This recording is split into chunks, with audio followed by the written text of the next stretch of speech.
노총각 까치와 까마귀, 장가가다. 한상식.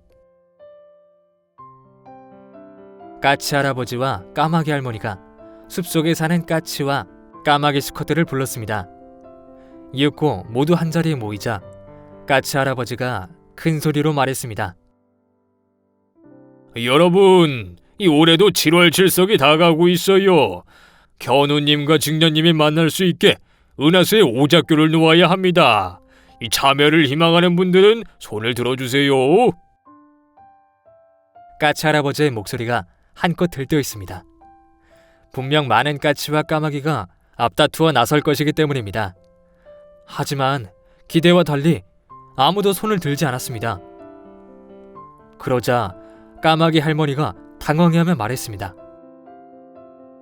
오작교를 놓는 일은 우리의 아름다운 전통입니다. 여러분, 다시 한번 생각해 보세요. 이 일은 아주 영광스러운 일입니다.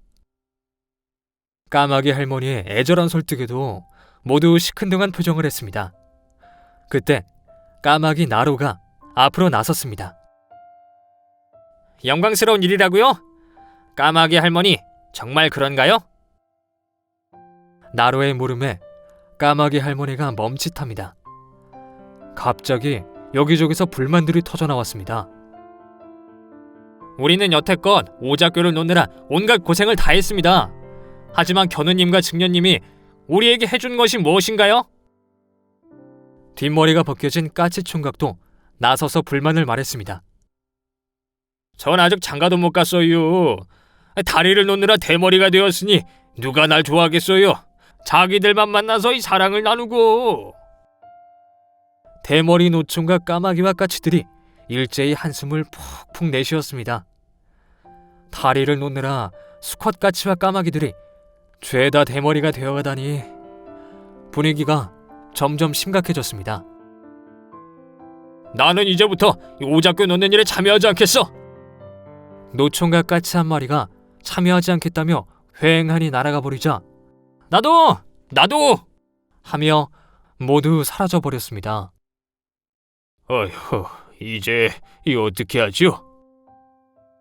까치 할아버지와 까마귀 할머니는 서로의 얼굴만 빤히 바라보았습니다. 까치와 까마귀들이 은하수에 오작교를 만들지 않는다는 소문은 삽시간에 온 숲에 퍼졌습니다. 숲속의 동물들은 모두 걱정이 되었지만 뾰족한 수가 없었습니다. 어느 날이었습니다. 이 소문을 들은 노루가 까마귀 할머니를 찾아왔습니다. 까치와 까마귀들이 오작교를 만들지 않는다는 소문이 사실인가요? 아휴, 그래. 까마귀 할머니의 표정이 어두웠습니다. 만일 오작교가 만들어지지 않는다면 큰 홍수가 날지도 몰라요. 그러게 말이다. 이 해결할 방법이 없을까? 부엉이 아저씨는 밤에도 잘 날아다니니 견우님과 직녀님 별이 떴을 때 만나러 갈 수 있어요. 가서 이 소식을 전해보라고 하면 어떨까요? 그래, 그게 좋겠다. 이 부엉이도 내가 부탁하면 거절 못할 거야. 노루는 부엉이 아저씨를 찾아 숲속 곳곳을 헤맸습니다. 호숫가에도 가보고 칡넝쿨이 우거진 곳에도 가보았지만 부엉이 아저씨는 없었습니다. 그때 도토리를 입에 문 채 참나무를 오르내리고 있던 다람쥐를 본 노루가 다람쥐에게 물었습니다. 다람쥐야, 너 혹시 부엉이 아저씨 어디 사는지 아니? 예, 부엉이 아저씨는 저 벼랑 위 바위 틈에서 살아요. 다람쥐는 꼬리를 축혀 세우며 노루에게 부엉이 아저씨의 집을 가르쳐 주었습니다. 노루는 벼랑으로 가서 부엉이 아저씨를 불렀습니다. 밤 사냥을 나갔다가 늦게 잠든 부엉이 아저씨는 좀 채 깨어나지 못했습니다. 노루가 몇 번이나 소리치자 드디어 부엉이 아저씨가 부스스 일어나 밖으로 뒤뚱뒤뚱 걸어 나왔습니다. 왜 부르는 거냐? 잠도 못 자게. 부엉이 아저씨는 잔뜩 짜증이 나 있었습니다. 죄송해요, 부엉이 아저씨. 까마귀 할머니가 보내서 왔어요. 까마귀 할머니라는 말에 부엉이 아저씨의 눈이 구슬처럼 커졌습니다. 까마귀 할머니께서 무슨 일로? 오작교에 관한 소문 들으셨어요? 듣긴 했다만. 아, 들으셨군요. 그 일 때문에 왔어요. 그 일과 나랑 무슨 상관이 있다고 그러느냐? 부엉이 아저씨가 견우님과 직녀님을 만나 오작교에 관한 이야기를 전해주셨으면 해요. 부엉이 아저씨는 오래전 까마귀 할머니에게 큰 도움을 받은 일이 있어 거절하기가 힘들었습니다. 우선 까마귀 할머니부터 만나봐야겠구나. 밤에 가마. 네, 부엉이 아저씨. 밤이 되자 부엉이 아저씨가 까마귀 할머니를 찾아갔습니다. 아휴, 안녕하세요, 까마귀 할머니. 걱정이 많으시죠? 부엉이 아저씨를 보자 까마귀 할머니의 얼굴이 잠시 밝아집니다. 그래. 이 일을 어떻게 해결해야 할지 모르겠구나. 제가 도와드릴게요. 정말이냐? 네. 할머니께서 제가 살 곳도 마련해 주셨잖아요. 그렇게 생각해주니 고맙구나. 이번 보름밤에 견우님과 직녀님을 만나러 갈게요. 그래, 정말 고맙구나. 까마귀 할머니는 부엉이 아저씨의 손을 꼭 잡으며 고마운 마음을 전했습니다. 며칠 후 휘영청 밝은 보름달이 뜨자 부엉이 아저씨는 밤하늘을 날아 직녀님을 찾아갔습니다. 직녀님은 배틀에 앉아 배를 짜고 있었습니다. 옆에는 예쁜 옷들이 가득 놓여 있었습니다. 직녀님, 안녕하세요. 전할 말이 있어 찾아왔어요. 네, 말씀하셔요. 직녀님이 배 짜던 손을 잠시 멈추고 부엉이 아저씨를 바라봤습니다. 올해는 오작교가 만들어지지 않는데요. 오작교가 만들어지지 않는다고요? 왜요? 직녀님이 깜짝 놀라 물었습니다. 지금껏 까치와 까마귀들이 견우님과 직녀님을 위해 오작교를 만들어 두 분의 사랑을 응원해 주었는데 정작 자신들은 사랑을 못 나누었다고요. 그리고 이 오작교를 놓느라 머리가 벗어져 장가도 못 간 노총각도 많대요. 그랬군요. 우리가 미처 그 생각은 못했네요.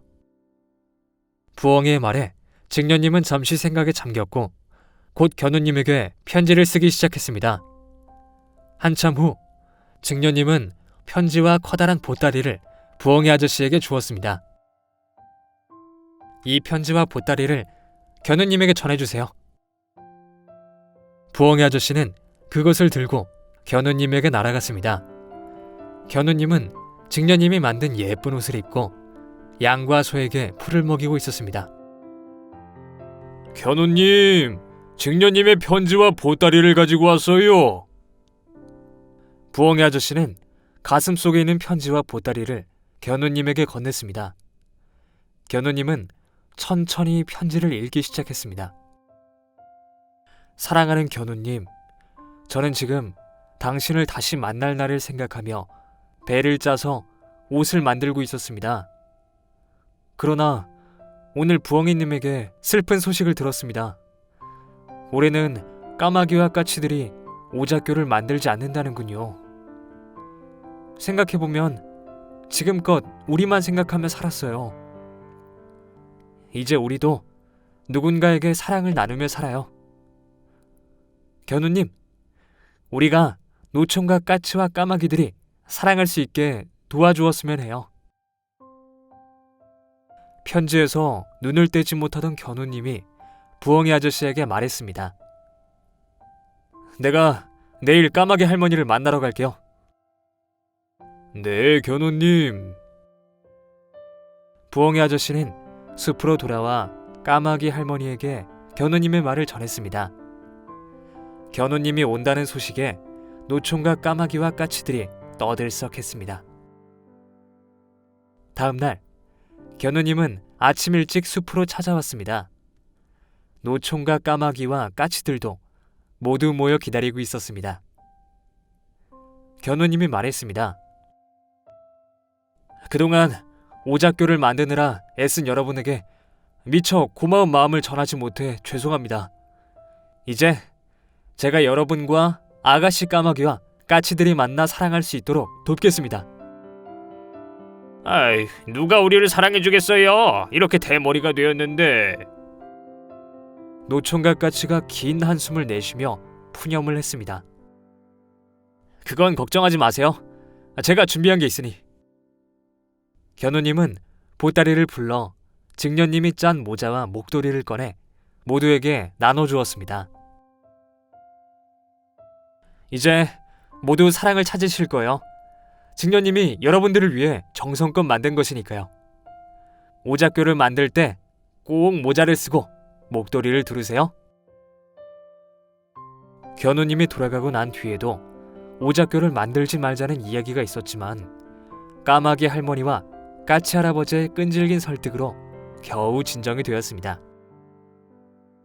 드디어 7월 칠성날이 되었습니다. 까마귀와 까치들은 오작교를 만들기 위해 일제히 은하수로 날아올랐습니다. 그 중에는 직녀님이 짠 모자를 쓰고 목도리를 두른 노총각 까치와 까마귀들도 있었습니다. 다른 숲에서 이 모습을 보고 있던 마음씨 고운 아가씨 까마귀와 까치들은 모자와 목도리를 두른 노총각 까치와 까마귀를 바라보다가 자기도 모르게 사랑에 빠지고 말았습니다. 가을이 와서 숲에 단풍이 들자 합동 결혼식이 열렸습니다. 주례는 견우님이었고 신랑은 모자와 목도리를 쓰고 들은 노총각 까치와 까마귀들이었습니다.